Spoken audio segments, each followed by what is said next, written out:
A guten Erev Shabbos.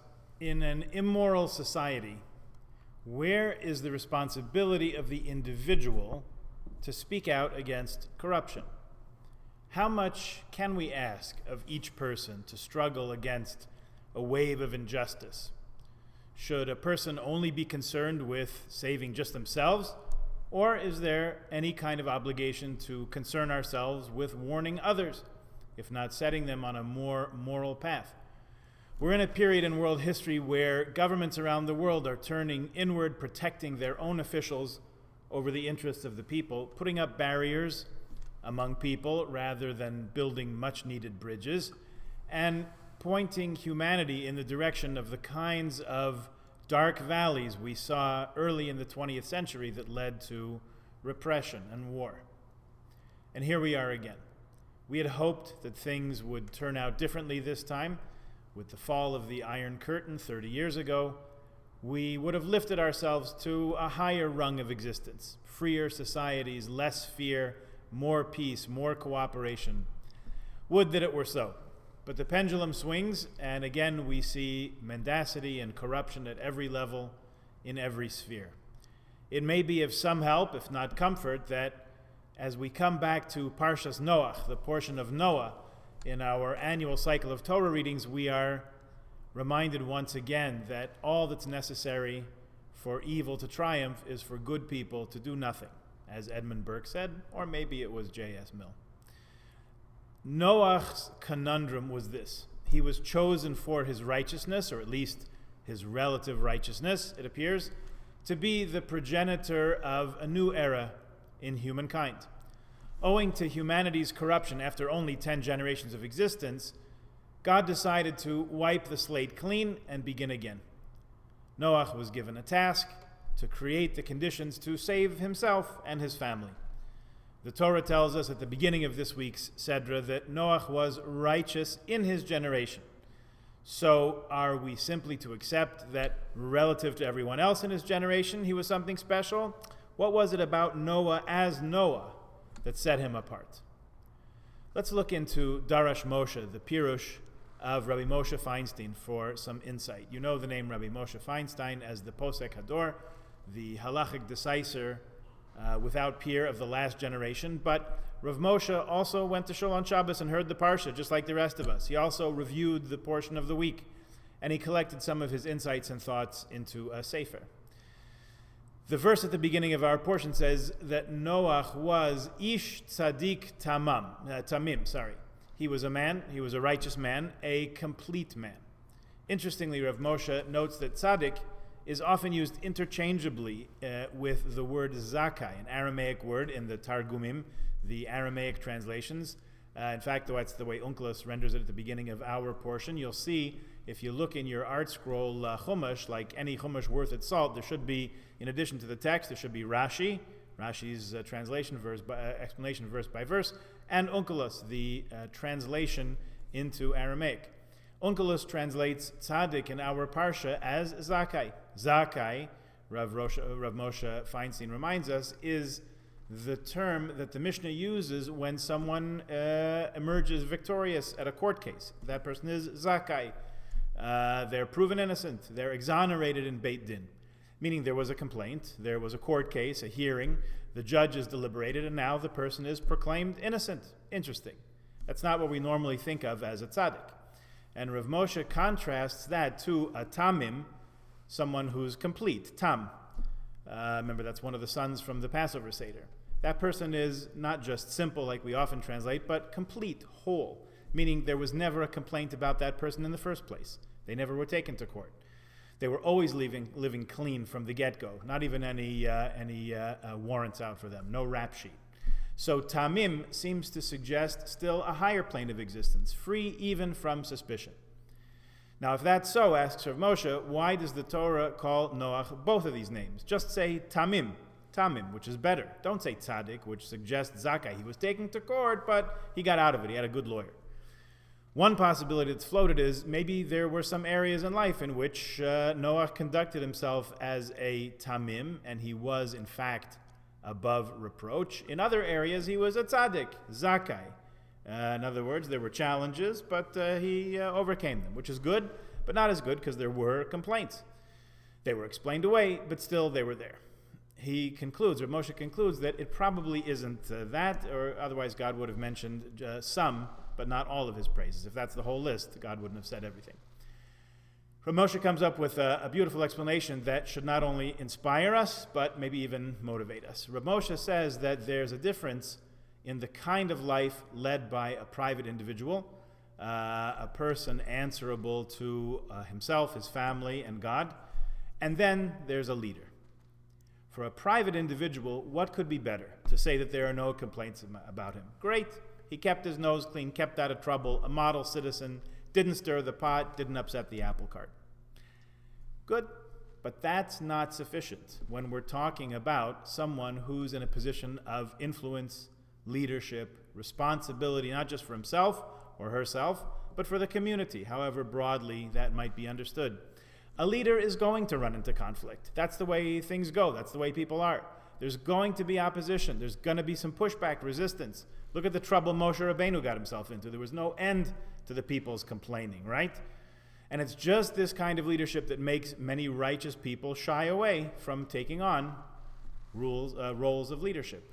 Potential leaders decline the role. They say, let me just work on myself. Let me take care of my little world. When I get that figured out, then I'll go out and fix the whole world. In other words, they can't be bothered. They don't want the trouble. It's just not worth the risk. Rav Moshe Feinstein says quite clearly and boldly that attitude is not what God wants. The expectation is that one who has the potential for leadership and influence should maximize it, should make use of it, even though it's not always an easy road.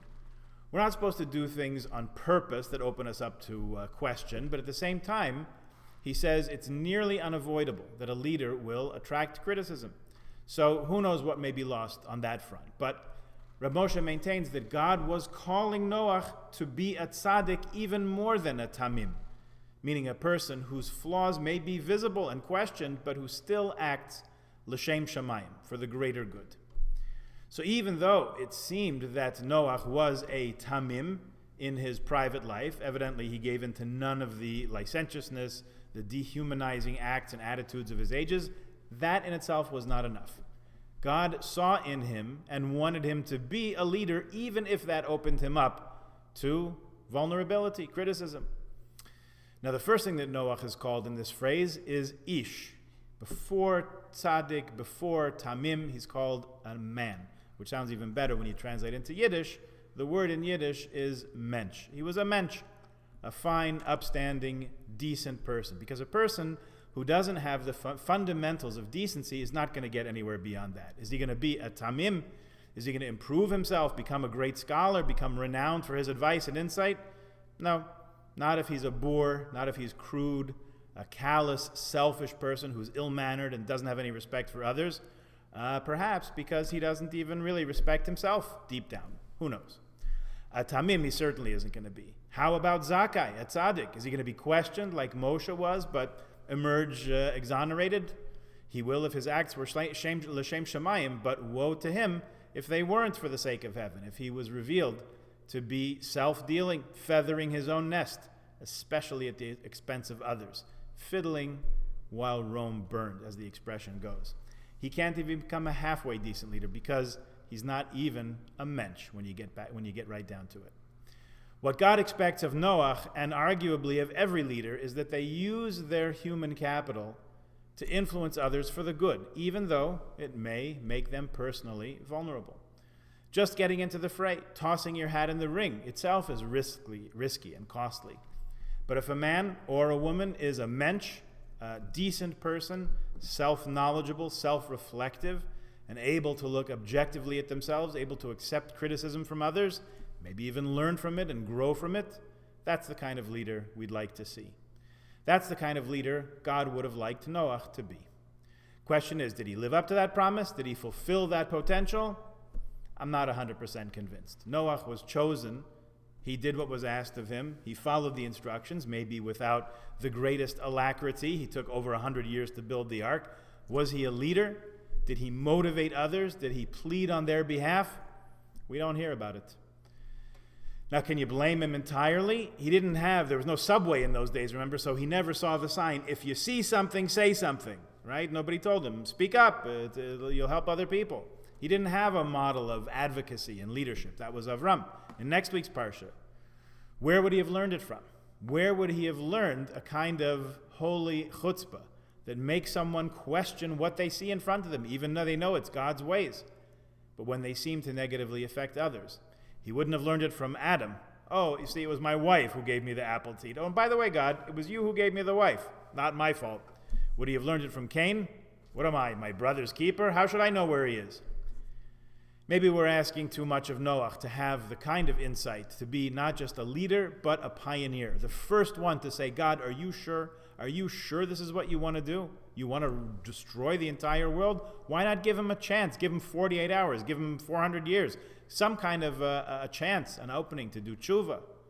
By the time we get around to Moshe Rabbeinu, to Moses, in the next book, in Shemos, in Exodus, he's pleading on behalf of the Jewish people. We're not even surprised by it. Yeah, of course, what else would he do?